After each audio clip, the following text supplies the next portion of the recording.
the secret of health, success, and power. We all remember with what intense delight, as children, we listened to the never-tiring fairy tale.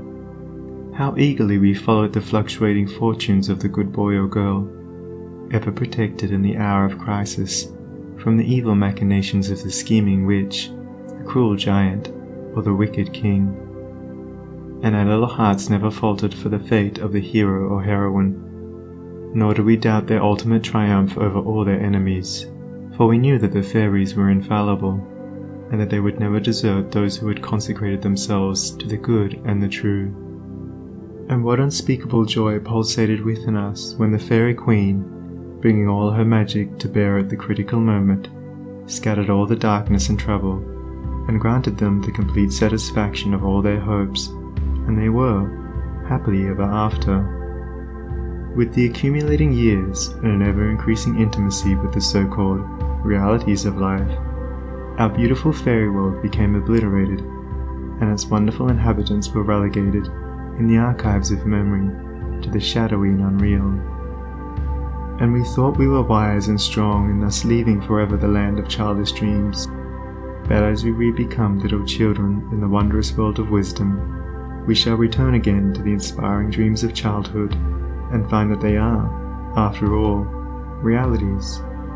The fairy folk, so small and nearly always invisible, yet possessed of an all-conquering and magical power, who bestow upon the good health, wealth, and happiness, along with all the gifts of nature in lavish profusion, start again into reality and become immortalized in the soul realm of him who, by growth in wisdom, has entered into a knowledge of the power of thought and the laws which govern the inner world of being. To him the fairies live again as thought people, thought messengers, thought powers working in harmony with the overruling good. And they who, day by day, endeavor to harmonize their hearts with the heart of the supreme good, do in reality acquire true health, wealth, and happiness. There is no protection to compare with goodness, and by goodness I do not mean a mere outward conformity to the rules of morality. I mean pure thought, noble aspiration, unselfish love, and freedom from vainglory. To dwell continually in good thoughts is to throw around oneself a psychic atmosphere of sweetness and power which leaves its impress upon all who come in contact with it. As the rising sun puts to rout the helpless shadows, so are all the impotent forces of evil put to flight by the searching rays of positive thought, which shine forth from a heart made strong in purity and faith. Where there is sterling faith and uncompromising purity, there is health, there is success, there is power. In such a one, disease, failure, and disaster can find no lodgment, for there is nothing on which they can feed. Even physical conditions are largely determined by mental states, and to this truth the scientific world is rapidly being drawn. The old, materialistic belief that a man is what his body makes him is rapidly passing away, and is being replaced by the inspiring belief that a man is superior to his body, and that his body is what he makes it by the power of thought. Men everywhere are ceasing to believe that a man is despairing because he is dyspeptic, and are coming to understand that he is dyspeptic because he is despairing. And in the near future, the fact that all disease has its origin in the mind will become common knowledge. There is no evil in the universe but has its root and origin in the mind, and sin, sickness, sorrow, and affliction do not, in reality, belong to the universal order, are not inherent in the nature of things, but are the direct outcome of our ignorance of the right relations of things. According to tradition, there once lived, in India, a school of philosophers who led a life of such absolute purity and simplicity that they commonly reached the age of 150 years, and to fall sick was looked upon by them as an unpardonable disgrace, for it was considered to indicate a violation of law. The sooner we realize and acknowledge that sickness, far from being the arbitrary visitation of an offended God, or the test of an unwise providence, is the result of our own error or sin, the sooner we shall enter upon the highway of health. Disease comes to those who attract it, to those whose minds and bodies are receptive to it, and flees from those whose strong, pure, and positive thought sphere generates healing and life-giving currents. If you are given to anger, worry, jealousy, greed, or any other inharmonious state of mind and expect perfect physical health, you are expecting the impossible, for you are continually sowing the seeds of disease in your mind. Such conditions of mind are carefully shunned by the wise man, for he knows them to be far more dangerous than a bad drain or an infected house. If you would be free from all physical aches and pains, and would enjoy perfect physical harmony, then put your mind in order and harmonize your thoughts. Think joyful thoughts, think loving thoughts. Let the elixir of goodwill course through your veins, and you will need no other medicine. Put away your jealousies, your suspicions, your worries, your hatreds, your selfish indulgences, and you'll put away your dyspepsia, your biliousness, your nervousness and aching joints. If you will persist in clinging to these debilitating and demoralizing habits of mind, then do not complain when your body is laid low with sickness. The following story illustrates the close relation that exists between habits of mind and bodily conditions. A certain man was afflicted with a painful disease, and he tried one physician after another, but all to no purpose. He then visited towns which were famous for their curative waters, and after having bathed in them all, his disease was more painful than ever. One night he dreamed that a presence came to him and said, "Brother, hast thou tried all means of cure?" And he replied, "I have tried all." "Nay," said the presence, "come with me, and I will show thee a healing bath which has escaped thy notice." The afflicted man followed, and the presence led him to a clear pool of water, and said, "Plunge thyself in this water, and thou shalt surely recover," and thereupon vanished. The man plunged into the water, and on coming out, lo! His disease had left him, and at the same moment he saw written above the pool the word, "Renounce." Upon waking, the full meaning of his dream flashed across his mind, and looking within he discovered that he had, all along, been a victim to a sinful indulgence, and he vowed that he would renounce it forever. He carried out his vow, and from that day his affliction began to leave him, and in a short time he was completely restored to health. Many people complain that they have broken down through overwork. In the majority of such cases, the breakdown is more frequently the result of foolishly wasted energy. If you would secure health, you must learn to work without friction. To become anxious or excited, or to worry over needless details, is to invite a breakdown. Work, whether of brain or body, is beneficial and health-giving, and the man who can work with a steady and calm persistency, freed from all anxiety and worry, and with his mind utterly oblivious to all but the work he has in hand, will not only accomplish far more than the man who is always hurried and anxious, but he will retain his health, a boon which the other quickly forfeits. True health and true success go together, for they are inseparably intertwined in the thought realm. As mental harmony produces bodily health, so it also leads to a harmonious sequence in the actual working out of one's plans. Order your thoughts and you will order your life. Pour the oil of tranquility upon the turbulent waters of the passions and prejudices, and the tempests of misfortune, howsoever they may threaten, will be powerless to wreck the bark of your soul as it threads its way across the ocean of life. And if that bark be piloted by a cheerful and never-failing faith, its course will be doubly sure, and many perils will pass it by which would otherwise attack it. By the power of faith, every enduring work is accomplished.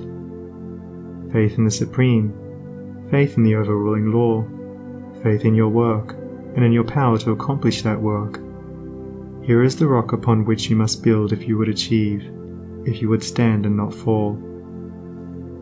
To follow, under all circumstances, the highest promptings within you, to be always true to the divine self, to rely upon the inward light, the inward voice, and to pursue your purpose with a fearless and restful heart, believing that the future will yield unto you the meat of every thought and effort, knowing that the laws of the universe can never fail, and that your own will come back to you with mathematical exactitude. This is faith, and the living in faith. By the power of such a faith, the dark waters of uncertainty are divided, every mountain of difficulty crumbles away, and the believing soul passes on unharmed.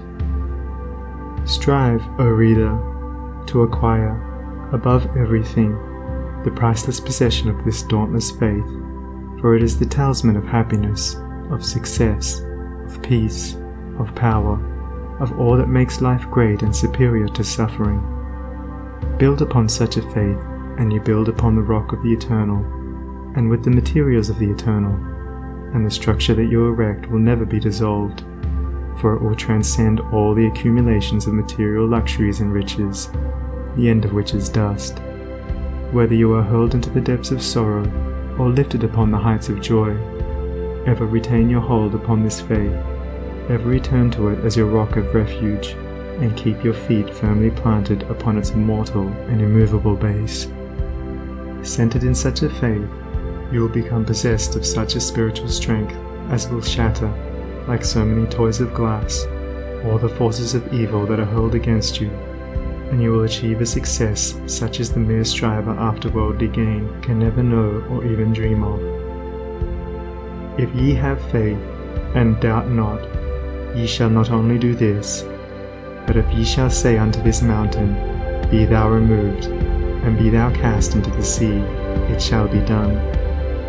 There are those today, men and women tabernacled in flesh and blood, who have realized this faith, who live in it and by it day by day, and who, having put it to the utmost test, have entered into the possession of its glory and peace. Such have sent out the word of command, and the mountains of sorrow and disappointment, of mental weariness and physical pain have passed from them, and have been cast into the sea of oblivion. If you will become possessed of this faith, you will not need to trouble about your success or failure, and success will come. You will not need to become anxious about results, but will work joyfully and peacefully, knowing that right thoughts and right efforts will inevitably bring about right results. I know a lady who has entered into many blissful satisfactions, and recently a friend remarked to her, "Oh, how fortunate you are. You only have to wish for a thing, and it comes to you." And it did, indeed, appear so on the surface, but in reality all the blessedness that has entered into this woman's life is the direct outcome of the inward state of blessedness which she has, throughout life, been cultivating and training toward perfection. Mere wishing brings nothing but disappointment. It is living that tells. The foolish wish and grumble, the wise work and wait, and this woman had worked without and within, but especially within upon heart and soul, and with the invisible hands of the Spirit she had built up, with the precious stones of faith, hope, joy, devotion and love, a fair temple of light, whose glorifying radiance was ever round about her. It beamed in her eye, it shone through her countenance, it vibrated in her voice, and all who came into her presence felt its captivating spell. And as with her, so with you. Your success, your failure, your influence, your whole life you carry about you, for your dominant trends of thought are the determining factors in your destiny. Send forth loving, stainless, and happy thoughts, and blessings will fall into your hands, and your table will be spread with the cloth of peace. Send forth hateful, impure, and unhappy thoughts, and curses will rain down upon you, and fear and unrest will wait upon your pillow. You are the unconditional maker of your fate, be that fate what it may. Every moment you are sending forth from you the influences which make or mar your life. Let your heart grow large and loving and unselfish, and great and lasting will be your influence and success, even though you make little money. Confine it within the narrow limits of self-interest, and even though you become a millionaire, your influence and success at the final reckoning will be found to be utterly insignificant. Cultivate, then, this pure and unselfish spirit, and combined with purity and faith, singleness of purpose, and you are evolving from within the elements, not only of abounding health and enduring success, but of greatness and power.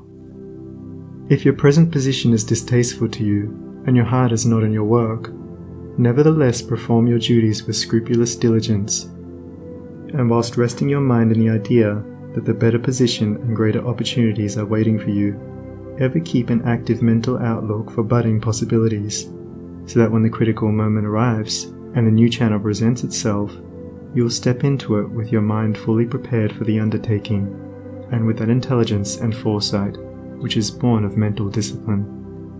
Whatever your task may be, concentrate your whole mind upon it. Throw into it all the energy of which you are capable. The faultless completion of small tasks leads inevitably to larger tasks. See to it that you rise by steadily climbing, and you will never fall. And herein lies the secret of true power. Learn, by constant practice, how to husband your resources, and to concentrate them, at any moment, upon a given point. The foolish waste all their mental and spiritual energy in frivolity, foolish chatter, or selfish argument, not to mention wasteful physical excesses. If you would acquire overcoming power, you must cultivate poise and passivity. You must be able to stand alone. All powers associated with immovability, the mountain, the massive rock, the storm-tried oak, all speak to us of power, because of their combined solitary grandeur and defiant fixity, while the shifting sand, the yielding twig, and the waving reed speak to us of weakness, because they are movable and non-resistant, and are utterly useless when detached from their fellows. He is the man of power who, when all of his fellows are swayed by some emotional passion, remains calm and unmoved. He only is fitted to command and control who has succeeded in commanding and controlling himself. The hysterical, the fearful, the thoughtless and frivolous, let such seek company, or they will fall for lack of support. But the calm, the fearless, the thoughtful, and let such seek the solitude of the forest, the desert, and the mountain top, and to their power more power will be added, and they will more and more successfully stem the psychic currents and whirlpools which engulf mankind. Passion is not power, it is the abuse of power, the dispersion of power. Passion is like a furious storm which beats fiercely and wildly upon the embattled rock, whilst power is like the rock itself, which remains silent and unmoved through it all. That was a manifestation of true power when Martin Luther, wearied with the persuasions of his fearful friends, who were doubtful as to his safety should he go to Worms, replied, "If there were as many devils in Worms as there are tiles on the housetops, I would go." And when Benjamin Disraeli broke down in his first parliamentary speech, and brought upon himself the derision of the House, that was an exhibition of germinal power when he exclaimed, "The day will come when you will consider it an honour to listen to me." When that young man, whom I knew, passing through continual reverses and misfortunes, was mocked by his friends and told to desist from further effort, and he replied, "The time is not far distant when you will marvel at my good fortune and success," he showed that he was possessed of that silent and irresistible power which is taking him over innumerable difficulties, and crowned his life with success. If you have not this power, you may acquire it by practice, and the beginning of power is likewise the beginning of wisdom. You must commence by overcoming those purposeless trivialities to which you have hitherto been a willing victim. Boisterous and uncontrolled laughter, slander and idle talk, and joking merely to raise a laugh, all these must be put on one side as so much waste of valuable energy. St. Paul never showed his wonderful insight into the hidden laws of human progress to greater advantage than when he warned the Ephesians against foolish talking and jesting which is not convenient, for to dwell habitually in such practices is to destroy all spiritual power and life. As you succeed in rendering yourself impervious to such mental dissipations, you will begin to understand what true power is, and you will then commence to grapple with the more powerful desires and appetites which hold your soul in bondage and bar the way to power, and your further progress will then be made clear. Above all, be of single aim. Have a legitimate and useful purpose, and devote yourself unreservedly to it. Let nothing draw you aside. Remember that the double-minded man is unstable in all his ways. Be eager to learn but slow to beg. Have a thorough understanding of your work, and let it be your own. And as you proceed, ever following the inward guide, the infallible voice, you will pass on from victory to victory, and will rise step by step to higher resting places, and your ever-broadening outlook will gradually reveal to you the essential beauty and purpose of life. Self-purified, health will be yours. Faith-protected, success will be yours. Self-governed, power will be yours. And all that you do will prosper, for, ceasing to be a disjointed unit, self-enslaved, you will be in harmony with the great law, working no longer against, but with, the universal life, the eternal good. And what health you gain, it will remain with you. What success you achieve will be beyond all human computation, and will never pass away. And what influence and power you wield will continue to increase throughout the ages, for it will be a part of that unchangeable principle which supports the universe. This, then, is the secret of health, a pure heart and a well-ordered mind. This is the secret of success, an unfaltering faith and a wisely directed purpose, and to rein in, with unfaltering will, the dark steed of desire. This is the secret of power. All ways are waiting my feet to tread, the light and dark, the living and the dead, the broad and narrow way, the high and low, the good and bad, and with quick step or slow, I now may enter any way I will, and find, by walking, which is good, which ill. And all good things my wandering feet await, if I but come, with vow inviolate, unto the narrow, high and holy way of heart-born purity, and therein stay, walking, secure from him who taunts and scorns, to flowery meads across the path of thorns.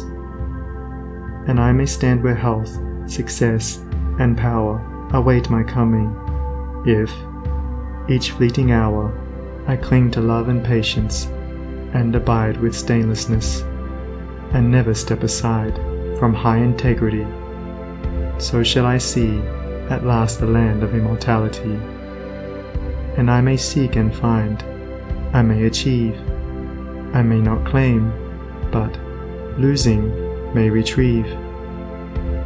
The law bends not for me, but I must bend unto the law.